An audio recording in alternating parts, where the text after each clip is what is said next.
Yo, what's good, y'all? Welcome back to the channel. Welcome back to a new video. If you're new here, welcome. My name is Kevin Pack. I am a multiple six-figure Amazon business owner. And on this channel, we talk things about Amazon, entrepreneurship, lifestyle, and here we are. In today's video, we're gonna be going over how to use a freight forwarder. I know going into Amazon when you're just first starting, it can be very, very intimidating, trying to figure out the logistics of Amazon and also trying to figure out how do I ship these products. It's very easy to just have your supplier do it all for you, and I do recommend that. If you're new and you're a beginner, I do recommend that you use just your supplier's freight forwarder and you do DDP shipping terms, which means delivered duties paid, meaning that the supplier does all the work and all the documentation for you. You don't have to do anything, you just have to pay them and then they handle everything for you. They pack, they ship, and they get it delivered to the warehouse, the Amazon warehouse for you. Now, this typically costs a little bit more, but it's worth it for the sake of peace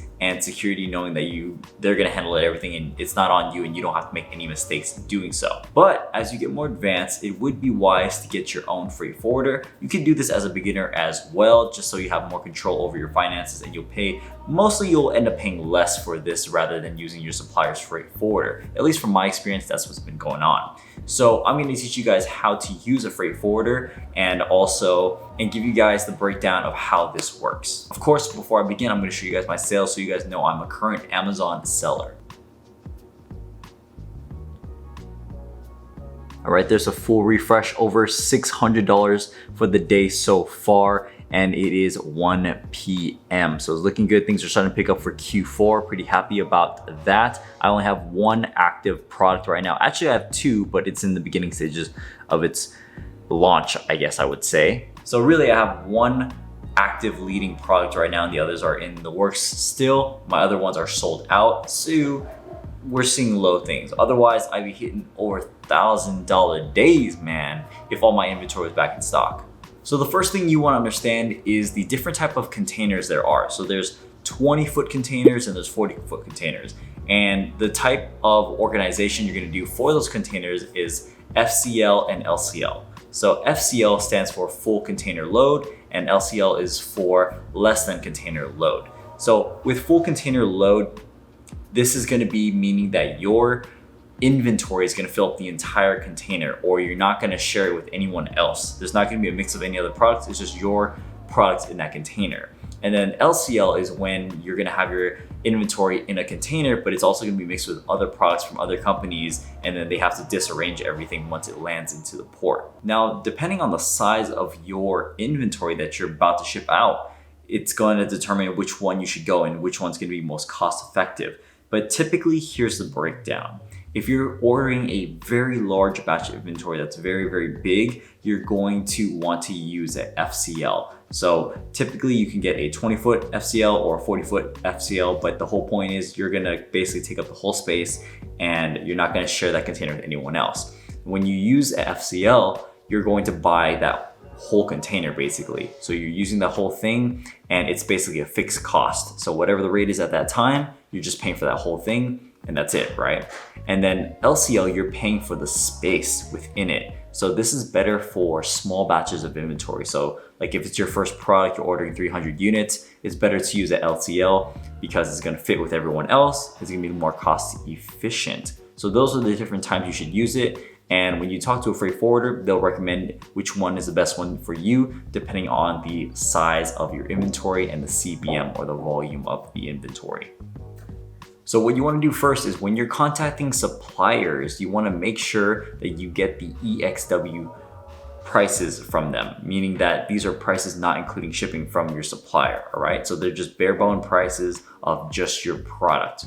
And then when you are in contact with your freight forwarder, you're going to pick EXW shipping terms because that means that they are going to be the ones who are responsible for the shipment once they pick it up from your warehouse, from your supplier. And then the supplier is not responsible for the inventory once it's being picked up. Versus DDP, which is when you use it through your supplier, they will be responsible from the point where they finish manufacturing all the way to the Amazon warehouse. So you need to get this size information, the CBM, the weight, and the height of your inventory and your goods so that you can basically get the estimate of the size and determine if you're going to use an FCL or LCL kind of container. So you need to take that information from your supplier and give it to your freight forwarder. Once your freight forwarder has that weight information, the size information, the volume information, they can provide you with an accurate quote. Now, some freight forwarders may have you pay for it once it lands to the port, or maybe some of them will have you pay upfront. It just depends. So the way my freight forwarder goes about payments is they make me pay once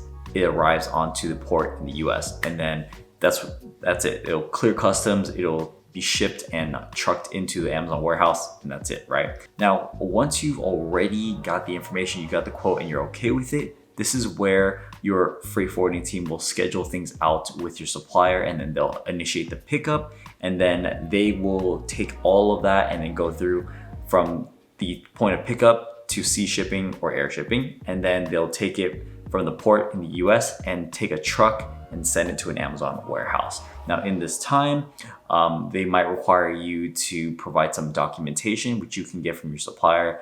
And these are different types of things like confirmations and stuff like that. But what you're gonna do is provide that information based on your supplier, give it to your freight forwarder, or your freight forwarder can actually have a team in China and request the information from your supplier directly. It just depends on who you work with. But for the most part, you're gonna be talking kind of somewhat arranging things, but it's very, very easy. There's not really any documentation that you have to worry about or anything like that. It's not as crazy as people think it is. It's actually very, very simple. The basic task is you get the sizing information, you pick what kind of container you want, and you pay for it, and then that's literally it. That's basically it. So it's actually a lot more simpler than you guys think. So I really recommend you get a freight forwarder, especially if you're a current seller right now and you have multiple types of products. Having one freight forwarder is good to handle all of that. If you're just beginning, you can start off with your supplier, or if you want to learn and just get it out the way anyways, because you're gonna learn how to do it anyways, you can start off with your first product using a freight forwarder.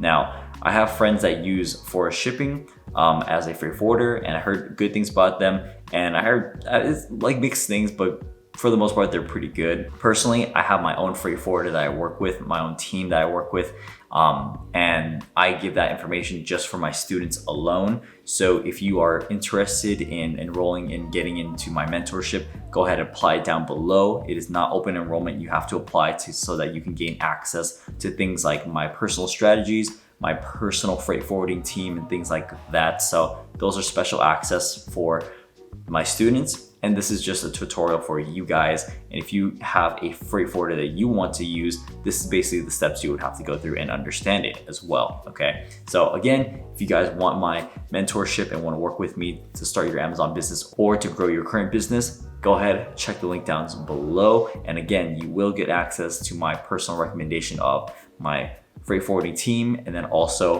product photography, designers, all that good stuff. So you get a lot included, a lot of value out of it, to be honest. So I hope you guys enjoyed this video. I hope it was very, very helpful and gave you a clearer understanding of how to ship your products using a freight forwarder.